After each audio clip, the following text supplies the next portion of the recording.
Hey guys, Upward Ninja here, and today I'm going to be dropping some serious knowledge on you. And as you can see by the title, this may be an unpopular opinion, but it is going by my thoughts and my own experience with pets, and it is, of course, owning pets and the cruelty that many humans subject them to. A little backstory here first. Ever since I was about 4 years old, I wanted to be a veterinarian. I even did volunteer work at a local veterinarian clinic in my area, and that is where I witnessed the horror that was animal imprisonment, aka pet ownership. And I know you may be thinking, Upward Ninja, didn't you ever have a pet? You wanted to be a veterinarian after all. You must have had animals around you from an earlier age. And this may be strange to some, but I never actually had a pet growing up. The closest thing to a pet I had was a stray cat that would frequently come to my house as a young child. In fact, this is actually what inspired me to want to become a veterinarian. Seeing how happy that animals could be in nature and the light in that cat's eyes is something I will never forget. But little did I know, most pets live a life of imprisonment, torturous routines, and are cut off from nature altogether. Now we all know that animals are intended to live in nature, hunt for food, set their own schedules, and be exposed to the elements, etc. But one thing that a lot of people still fail to realize is that them owning pets strips away the pet's rights to experience its full potential.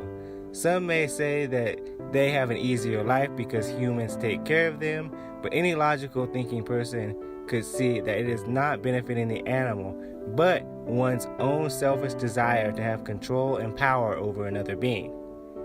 It perpetuates a cycle of abuse similar to how most humans feel comfortable under the tyranny of an oppressive government and fail to reach their full potential. It's almost as if the concept of pets solely exists to make humans' imprisonment in tiny boxes of existence known as apartments, houses, etc. seem okay because they imprison another living being. And I know a lot of people are probably thinking at this point, but my pet seems happy to me. When I come home, they run up, they lick me in the face, or they just seem excited, they wag their tail, whatever pet you have. I'm kind of using dogs as an example here, but this can apply to all pets, cats, fish, pigs. I've even seen some people have in my neighborhood, any frogs, anything really. And what people fail to ponder is the high stress and loneliness that animals feel when you're gone. The animal is so happy to have somebody interact with when you come back, yes. Unfortunately, that happiness will be short-lived, and the very next day, you will leave the animal all alone, creating a nightmarish cycle of extreme highs and extreme lows for your pet. Now that the pet is psychologically tortured, humans have decided that was not enough. Humans now want to physically torture their animals. What do I mean by that?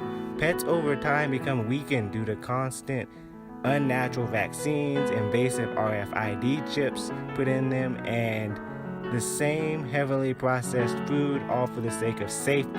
And I'm holding air quotes up right now over the word safety, of course.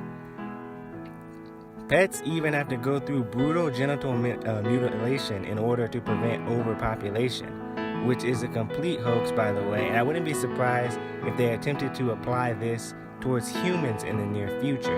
Of course, that being fixation, what's the term called? Spading and neutering. I feel like at some point in the future, this is like a video for a different day, but humans will be maybe subjected towards this because they're going to be claiming that the population is too high. And if you want to check out a good video on the population hoax, I'll leave that in the description section. But in fact, if you do not stop owning pets for the sake of animals, do it for the sake of humanity. That's my overall point with that last little statement there. Pet ownership may be just one big test to see how desensitized humans will become to torturing, experimenting on, and killing and eating other living beings. So don't be surprised if humans are next.